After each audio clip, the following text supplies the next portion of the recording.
The river was swollen with rain the night the sisters came walking along its banks. The water roared like a beast in a cage, gnawing at the reeds and stones, and yet their voices rose above it, two threads of song woven into the dark. One voice, low and rich, was filled with melancholy. The other soared, bright and unshaken, as though no shadow had ever touched it. And yet shadows walked beside them. For Margaret, the elder, love had taken root like a thistle, sharp, consuming, and bitter. She loved Lord William, the golden knight who rode so often past their cottage, whose laughter seemed to light the very air. But Lord William's eyes did not linger on Margaret. They lingered on Elspeth, the younger sister, gentle, radiant Elspeth, whose every smile seemed to catch him like a hook. Margaret's heart was a storm, and storms, when held too long, break their banks. The main conflict. The two sisters lived in a small stone house on the edge of the wood, where their widowed mother spun wool by the fire. Elspeth was her mother's joy, weaving songs while she worked, her voice so pure that birds often perched on the sill to listen. Margaret was quieter, fiercer. She bore the strength of a plough horse and the sharpness of a hawk, yet no one ever asked her to sing. When Lord William began to call, it was always Elspeth he sought. He brought her flowers, carved trinkets, and on May Day he placed a wreath of hawthorn in her hair. Margaret stood in the shadows, watching her sister blush and bow her head, feeling the thistle grow deeper in her chest. But the cruelest wound was not Lord William's blindness to her, nor Elspeth's unknowing betrayal, it was the silence. Margaret could not speak her torment aloud. To confess it would shame her. To hide it was to be eaten alive. One evening, after Lord William left their cottage with Elspeth's laughter still trailing after him, Margaret turned to her sister. "Elspeth," she said, her voice sharp as a snapped branch, "do you love him?" Elspeth, startled, dropped her spindle.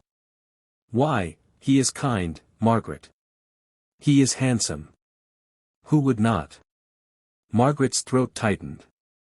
She wanted to scream, "I would not, if he loved you less and me more." But instead, she smiled thinly. "Yes. Who would not?" The river's song. The rains came heavy that week, flooding the meadows. On the third day, Margaret asked Elspeth to walk with her. The sky was leaden, and the river foamed like an angry mouth. As they reached the narrow bridge, Margaret's hand slipped into her sister's. "Sing me something," she murmured. Elspeth obeyed, her voice rising in a melody so sweet it seemed to still the wind. Margaret listened, tears pricking her eyes, not from beauty, but from fury. Why must Elspeth always shine, while she herself was shadow? They came to a bend where the river widened, its current swift and treacherous. Here Margaret stopped. Her heart pounded so loudly she thought Elspeth must hear it. "Elspeth," she whispered, "would you step closer to the bank?" Obedient and unafraid, Elspeth moved forward. And then, Margaret pushed. A scream pierced the air, cut short as the water swallowed it. For a moment, Margaret's breath stopped, her mind shrieking in horror at what she had done. Elspeth's pale hands broke the surface, clawing desperately, her eyes wide with terror. But the current was too strong. She was dragged down, down, until the river closed over her like a lid. Silence. Only the roar of water remained. Margaret staggered back, her whole body trembling. A sick relief unfurled in her chest. Elspeth was gone. Lord William would be hers. Yet as she turned to go, the river spoke. Not in words, but in song, a faint, haunting echo of Elspeth's voice carried downstream. Margaret froze. "Binnorie, oh Binnorie," the waters seemed to sing, by the bonny mill dams of Binnorie. She fled home, but the song followed her. The haunting. Days passed. Elspeth did not return. Villagers searched the banks, but the river gave up no body. Lord William grew pale and restless, riding along the water's edge as if he might summon her by will alone. Margaret comforted him with soft words, her hands lingering on his arm. He scarcely seemed to notice. And always, when Margaret walked by the river, she heard it, the song. Sometimes it was faint, a whisper in the reeds.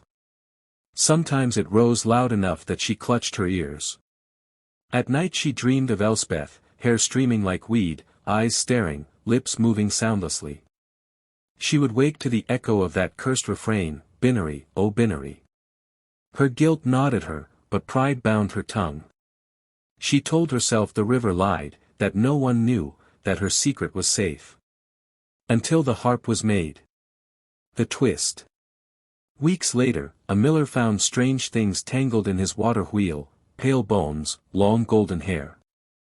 Horrified, he brought them to the village. A traveling harper, seeing the remains, shook his head gravely. These are no common bones.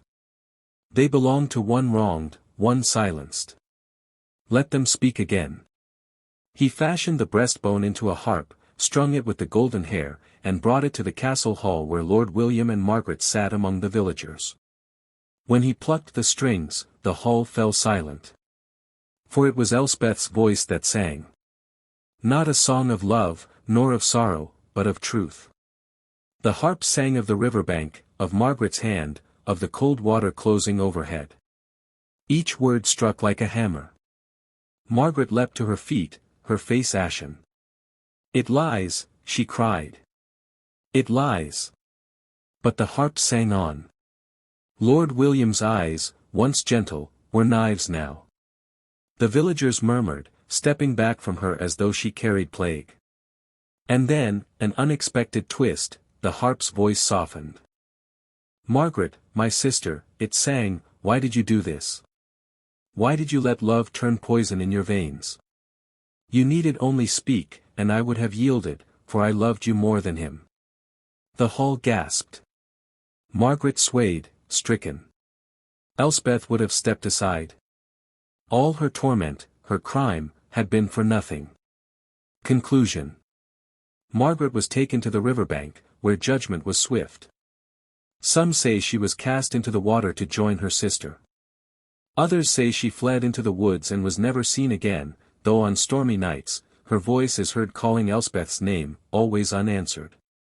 Lord William left the village, unable to bear the memory of either sister. The harp was locked away, for none dared touch it again. And the river still sings. Travelers passing Binnorie claim they hear two voices in its rush, one bright and pure, the other broken, full of longing. They say the voices are not of the dead but of the living, echoes of envy and love, twined forever like the currents. So the tale ends not with justice nor with peace, but with reflection. For who among us has not felt the sting of envy? Who has not wished, in secret, to silence the one who outshines us? The river waits for such hearts. And it remembers.